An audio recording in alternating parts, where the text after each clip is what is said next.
નમસ્કાર મિત્રો, મારી પીઆર ગુજરાતી ચેનલમાં તમારું સ્વાગત છે। મિત્રો, અત્યારે હાલની સૌથી મોટી અને દુઃખદ ખબર સામે આવી રહી છે। જી આ મિત્રો, આપને જણાવી દઈએ કે ગાંધીનગર કેનાલમાં કાર ખાબકી 5ના મોત। જી આ મિત્રો, વિગતવાર આપને વાત કરીએ તો ગાંધીનગર નજીક નભોઈ કેનાલમાં એક કાર ખાબકવાની દુર્ઘટના બની છે।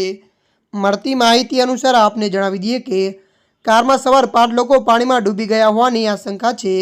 ફાયર બ્રિગેડની ટીમે તાત્કાલિક બચાવ કામગીરી શરૂ કરતા એક યુવતીનો મૃતદેહ બહાર કાઢવામાં આવ્યો છે। મળતી માહિતી અનુસાર વધુ આપને જણાવી દઈએ કે અન્ય 4 લોકોની શોધખોળ ચાલુ છે।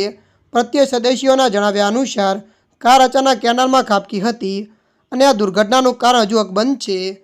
ત્યારે મિત્રો, અત્યારની આ દુઃખદ ખબર મળી રહી છે। ત્યારે મિત્રો, હાલ માટે આટલું। મળીશું નવી અપડેટ સાથે। જો તમને અમારો વિડીયો પસંદ આવે, લાઇક, શેર અને સબસ્ક્રાઈબ કરી નાખજો। ધન્યવાદ।